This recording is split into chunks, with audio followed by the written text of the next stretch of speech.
7h46. Política de A a Z.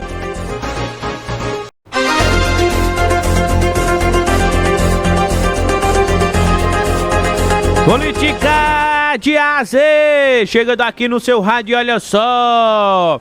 O professor Marco Aurélio Freire está chegando para falar, rapaz, de duas discussões sobre federação que estão sendo feitas no Brasil hoje. A primeira é entre União Brasil, PP e Republicanos, que pode criar aí, né, uma super federação com mais de 150 deputados. E outra articulação seria para a federação do PDT com o PSB, ou Cidadania, ou PV, ou Rede Sustentabilidade. Misericórdia, é partido que só febre, viu? Quem fala sobre tudo isso é o professor Marco Aurélio Freire. Bom dia, professor.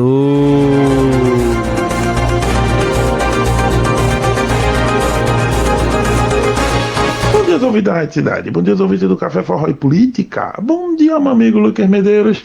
Lucas, já imaginou um partido político no Brasil ter mais de 150 deputados federais?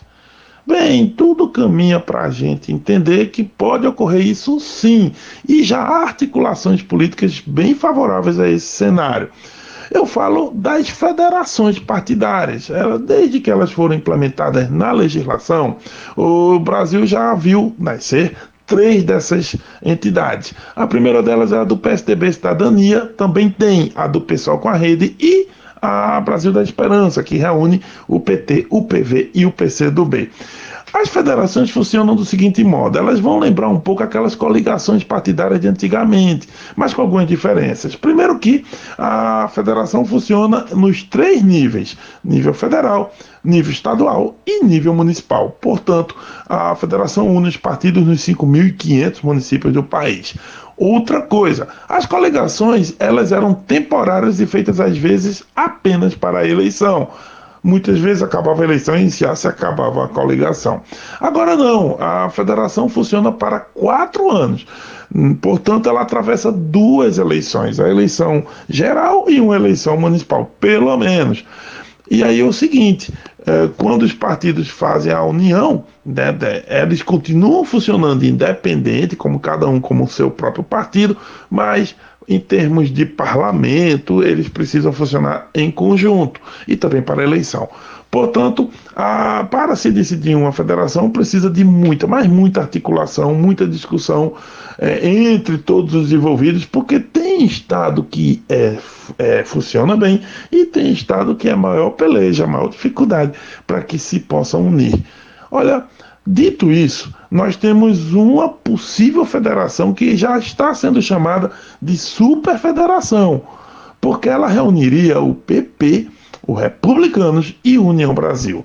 É por isso que passaria de 150 deputados e com a chance de atrair ainda mais gente, vários governadores, muitos ministros de Estado, já que os 3 partidos têm ministros na esplanada dos ministérios. Enfim, a situação seria de um super partido, né, ou melhor, uma super federação mesmo. Só que há alguns problemas. Primeiro que essa federação não sairia agora, ela precisa passar ainda pelo teste da eleição da Câmara dos Deputados. Então, só depois da eleição da Câmara, e em fevereiro do ano que vem, é que poderíamos ter aí o avançar dessa discussão. Outra coisa, a discussão começou até um pouco antes, né? Nesse ano agora de 2024 estava até acelerada, mas processos políticos municipais pararam esse cenário. Um ponto importante é que há muitos estados nos quais seriam favoráveis, inclusive porque Hugo Mota, que é do Republicano, deve ganhar a eleição da Câmara. E se não fosse ele, seria o Elmar Nascimento, que é do União Brasil. Então, essa superfederação já teria aí a presidência da Câmara. Davi Alcolumbre, lá do Senado, ele é senador pelo Amapá, deve vencer a presidência do Senado e é do União Brasil. Portanto, essa superfederação teria o controle da Câmara dos Deputados e do Senado ao mesmo tempo. Então, tem muita força aí. Além do mais, teriam muitos governos estaduais e a chance de fazer uma bancada enorme na próxima eleição geral. Isso também está no horizonte.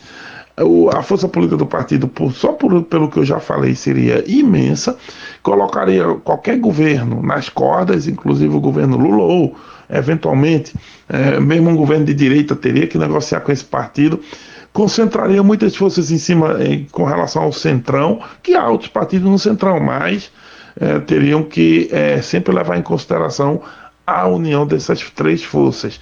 Só que tem problemas também. Existem estados que teriam dificuldade de fazer essa coligação e teriam que ter, muita, mas muita negociação mesmo. Um desses estados, de certo modo, é aqui Pernambuco, porque aqui o líder do Republicanos é o Silvio Costa Filho, no caso do PP, Eduardo da Fonte, e no caso do União Brasil, tem os Coelho, que vem com força, o Antônio Rueda é pernambucano, é o atual presidente nacional da União Brasil, e ainda tem uma figura de peso como Mendonça Filho, além do Bivar, que perdeu força no partido e pode até sair dele. Então, só essa configuração de forças mostra muita divisão, porque Silvio Costa Filho está no palanque de João Campos, o Dudu da Fonte com o PP está no palanque de Raquel Lira, União Brasil em Recife está com João Campos, mas no interior tem muitos prefeitos com Raquel Lira, e aí os prefeitos de Mendonça Filho, o Gilvando Estrela, lá de Belo Jardim, também a Luciane Laurentino de Bezerros, enfim, é bem difícil essa configuração. E há também a pretensão ao Senado, porque o Dudu da Fonte não esconde ninguém, quer ser candidato a senador na chapa de Raquel Lira. Silvio Costa Filho trabalha como ministro dos Portos e Aeroportos para ser um senador na chapa de João Campos. E só há 2 vagas para o Senado, e dificilmente na Superfederação, por maior que fosse, poderia indicar os 2 sem compor com outros partidos. Então só aí já tem um problema. O outro problema é que seria com quem? Com Raquel? Com João Campos?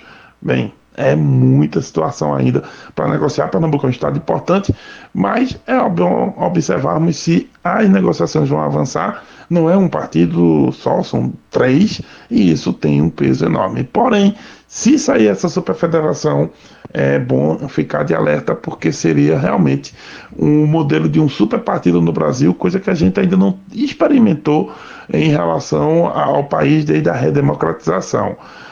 Salvo alguns momentos no qual a Arena, que era lá antes da Constituição de 88, a Arena era um superpartido, porque era a configuração da época da ditadura.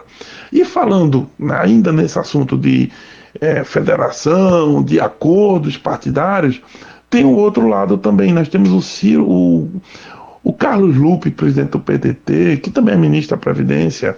Ele andou dando entrevistas falando de algumas movimentações partidárias importantes.